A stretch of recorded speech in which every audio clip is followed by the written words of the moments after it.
Nah,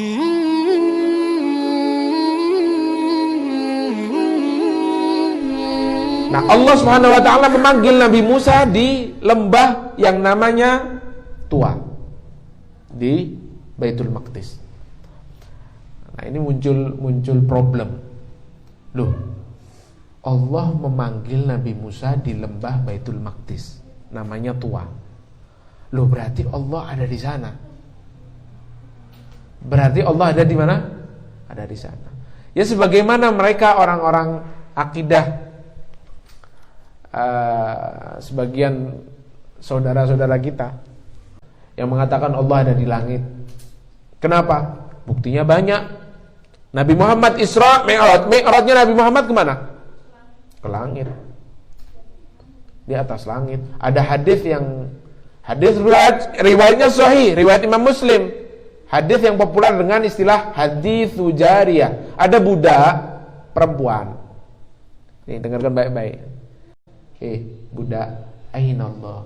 Di mana Allah? Dia mengatakan fis sama. Dia tunjuk langit. Fis sama. Apa kata Rasulullah? Ini loh, coba jawab Rasulullah. Idzan, kalau begitu kau beriman. Tuh, berarti Allah ada di langit. Berarti selama ini kita salah. Loh, jangan salah. Ini gini, makanya orang itu belajar itu sing maksudnya yang tuntas gitu loh. Jangan setengah-setengah. Riwayat hadis jariyah ini banyak. Ada 3. Hadis jariyah itu yang pertama riwayat Imam Muslim. Ada riwayat Imam Ahmad mengatakan, wahai jariyah, sama, konteksnya sama. Nabi Muhammad berkata kepada seorang budak perempuan, wahai budak, atashhadina alla ilaha illallah wa anni rasulullah. Atau kama qala Rasul. Apakah kau bersaksi bahwa tiada Tuhan selain Allah dan aku adalah utusan Allah? Budak itu mengatakan, ya, aku bersaksi bahwa tiada Tuhan selain Allah dan engkau adalah Rasulullah. Nah, Rasulullah menjawab, kalau begitu kau beriman kepada Allah. Ada juga riwayat yang berbunyi bukan atashhadina. Riwayat itu berbunyi gini, man rabbuka? Siapa Tuhanmu? Allah, dia jawab begitu. Kalau begitu kau beriman. 3 hadis ini teksnya beda-beda, tapi ceritanya, konteksnya sama. Rasulullah bertanya, apakah orang itu beriman dengan cara-cara yang berbeda ini? Di mana Allah? Yang kedua, riwayat Imam Ahmad, apakah kamu beriman kepada Allah? Kemudian riwayat yang lain, yang ketiga, siapa Tuhanmu? Nah, ini riwayatnya 3. Kok sing melulu dijadikan dalil nih yang pertama? Itu yang repot. Allah itu ada di langit. Coba lihat, kita doa dianjurkan apa? Mengangkat tangan, menengadahkan tangan ke mana? Ke langit. Sebagaimana kiblat itu adalah arah untuk kita sholat, begitu juga sebagaimana langit itu juga adalah arah untuk kita berdoa. Bukan artinya Allah ada di atas. Gini loh, sesuatu yang butuh tempat itu berarti benda, kan gitu. Lah, Allah itu bukan benda. Mana butuh tempat? Tidak ada. Kalau butuh tempat di atas, Ar-Rahmanu 'alal 'arsy istawa. Dikatakan Allah itu bersemayam di atas aras. Aras itu kan tempat. Nah, kalau Anda menetapkan Allah di atas, berarti Anda mengatakan Allah itu adalah benda. Tidak mungkin. Allah memanggil Nabi Musa di lembah Tua di Baitul Maqdis. Bukan berarti Allah itu ada di lembah itu, enggak. Itu gini, Allah memilih tempat itu untuk tempat berbincang-bincangnya Nabi Musa dengan Allah. Mi'rajnya Rasulullah ke langit, berarti Allah memilih langit untuk tempat bertemunya Allah dengan kekasihnya, yaitu Muhammad Rasulullah. Bukan berarti Allah tinggal di langit.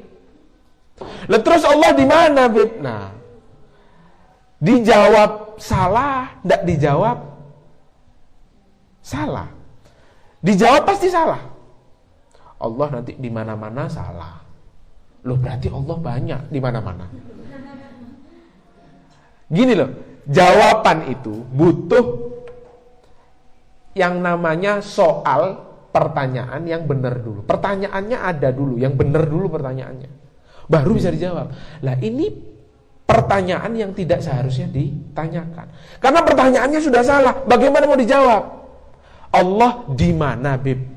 Lah kan dia berarti di mana ini kan tempat, di mana ini kan butuh jawaban tempat, Bro. Lah sedangkan Allah tidak butuh tempat. Lah bagaimana cara kita menjawab Allah ada di mana? Bukan butuh dijawab, tapi butuh orangnya yang bertanya dibenarkan. Itu pertanyaanmu tidak layak diutarakan karena Allah tidak butuh tempat. Kalau Anda mengatakan Allah ada di mana, berarti Allah itu naudzubillah benda yang butuh dengan tempat sehingga Anda mengatakan Allah di mana. Paham enggak sampai sini? Bahkan Al-Imam An-Nawawi ini coba lihat di dalam syarahnya Sahih Muslim, beliau mensyarahi Sahih Muslim. Beliau menyarahi hadis jariyah tadi. Sepakat, coba baca syarah Muslim kalau tidak percaya. Baca. Kalau bisa. Ya tidak apa-apa kalau cari terjemahnya, coba baca. Imam Nawawi mengatakan, menukil pendapatnya Qadhi Iyad bahwa beliau mengatakan konsensus para ulama mulai dari fuqahanya, mulai dari muhadditsnya, mulai dari mufassirnya, semuanya sepakat bahwa hadis-hadis, ayat-ayat yang menerangkan bahwa Allah itu bertempat harus wajib muta'awwalah, ditakwil. Ditakwil wajib. Karena kemungkinan gini loh, hadis jariyah itu mengatakan begini. Wahai budak perempuan, di mana Allah? Artinya gini loh. Ketika dia mengangkat tangannya, Allah fis sama. Di situ para ulama menjelaskan bahwa kemungkinan, ini takwilnya, bahwa Rasulullah itu memberikan memaklumi, dia mengatakan Allah di atas langit, minimal gini loh, minimal dia tidak mengatakan Allah ada di sekitaran Ka'bah yang berkeliling berhala-berhala itu. Kalau ada orang, ini orang Nasrani atau orang Yahudi, orang Majusi, kemudian dia mengatakan, ente tanya, iseng, Tuhan itu di mana ya Mas ya? Ini orang Nasrani, kalungnya salib. Dia mengatakan Tuhan itu ada di atas langit. Apakah kemudian Anda mengatakan, oh dia sudah beriman, sebagaimana yang dikatakan Rasulullah? Kan tidak mungkin kan? Bisa tidak orang hanya mengatakan Allah di langit lalu kita hukumi dia beriman? Tidak bisa, bro. Ya harus dia beriman bahwa Allah itu hanya satu. Saya bersaksi tidak ada Tuhan selain Allah dan ada Muhammad adalah utusan Allah. Baru kita bisa menghukumi dia beriman. Nah kalau kita hanya mengatakan begitu kan ini logika yang salah kaprah. Paham tidak? Tidak bisa. Kita jadi patokan hadis itu memang hadis sahih. Tapi coba lihat riwayat-riwayat yang lain.